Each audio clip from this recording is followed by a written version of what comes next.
welcome back to Sundays in the Garden.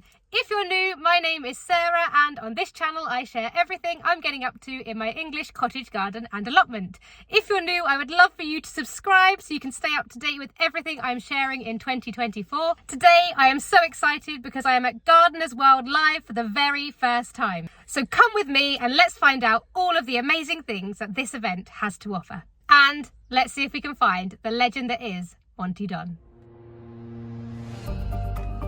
As we arrived, we were ushered into the plant village, filled with loads of beautiful stalls.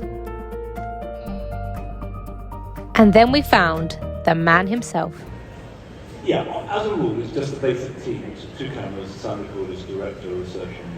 Do you have the same people that you've had for a long time? I work with the same cameraman that I've worked with now for 30 years.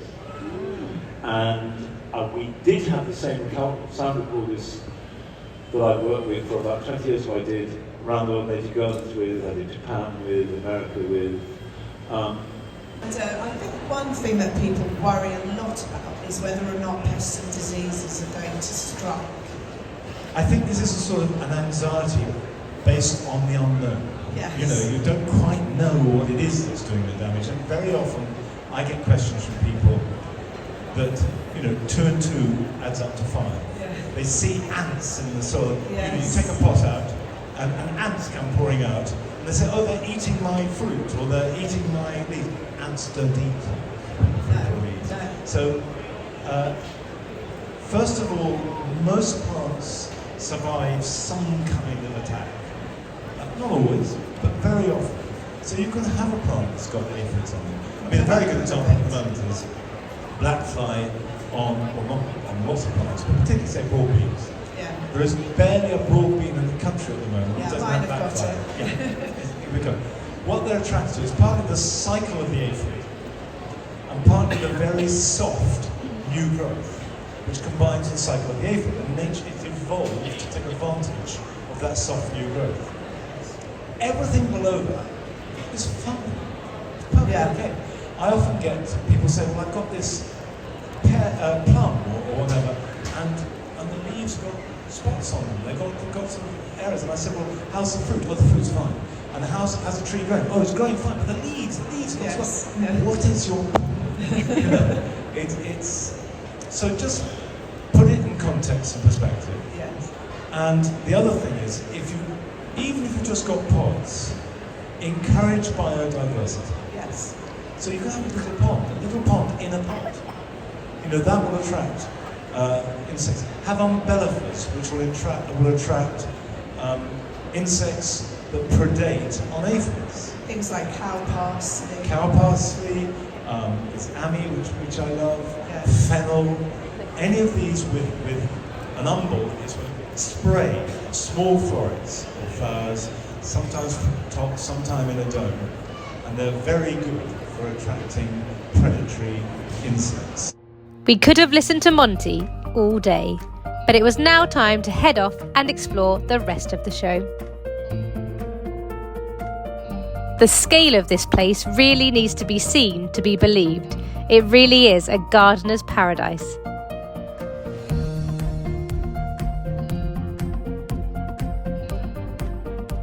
After exploring the halls, it was off to the floral marquee. We were greeted by a wall of the most beautiful fuchsias, majestic bonsai trees,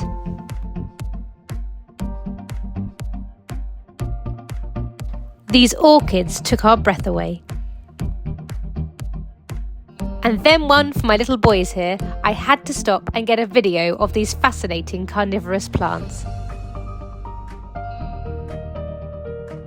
Then it was time for some shopping, and I was looking for some allium bulbs for an area of the garden I'm looking to develop, and I picked up some real bargains here.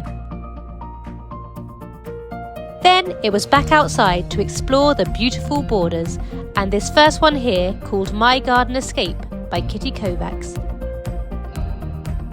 Feel free to pause these sections and read the boards at your leisure.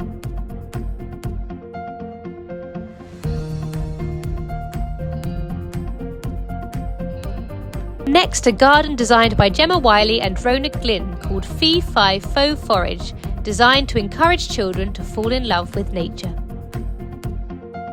I loved this idea. Local primary schools each designed a wheelbarrow garden, and visitors were encouraged to vote for their favourites by popping a token in the buckets provided. I particularly loved this one as it was designed and planted to encourage bees. This garden is called On My Wavelength and is designed by Kim O'Brien. The border, which is inland beach inspired, is designed around a mathematical sine wave representing waves of water and brainwaves. Deck chairs on paving provide a shared physical space, while a barely trickling stream invites thought and mental exploration. The wooden backdrop combines thought with mental health challenges and links a vibrant community forming a network created by individual experiences. Planting draws inspiration from water and the abundant and varied life found within it. This border is called The Little Library by L. Hepburn and contains a vibrant tapestry of flowers. The Little Library is aimed to help others discover the importance of gardening by sharing knowledge in a small but abundant area. This border is called Common Ground by Matthew Cox and Kieran Bird. In 2021, Grand Union adopted a stretch of canalside in Digbeth, naming it Common Field. Despite containing toxic heavy metals like lead and arsenic, life flourishes there. Nettles host caterpillars, and clover, willow herb and achillea attracts pollinators. A real testament that with just a little time and care, anywhere can be wonderful for wildlife. A real highlight for me, following in my footsteps, designed by Leanne Wood, celebrates education through shared experiences and a deep connection with nature. Inspired by her grandparents' gardening, she designed a space where her children can play while she enjoys a personal haven. Features like the mud kitchen, sensory path and weaving seat provide spots for exploration and adventure. The garden is a place to learn, grow together and immerse children in play. This is the Eco Oasis Garden designed by Dan Hartley. Inspired by this year's theme of the good life, the garden aims to combine eco-friendly elements with aesthetic appeal. This is the Chef's Table designed by BBC Gardener's World's very own Adam Frost and features a rustic outdoor cooking and dining area and is overflowing with integrated edibles. This is the Magic Moments border, designed by Steph Hayden and telling the story of many generations. And the stunning Plot Amongst the Chickens by Ben Shuttler. After being inspired by these amazing borders and show gardens, there was just time for a spot more shopping. I was absolutely in awe at the detail on these beautiful carvings. And this shot here just gives you a small view of the scale of the floral marquee.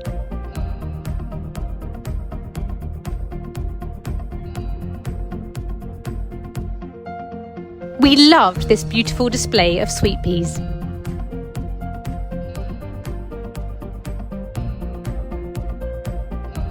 And this wonderful display of fruit and veg by Beans Place.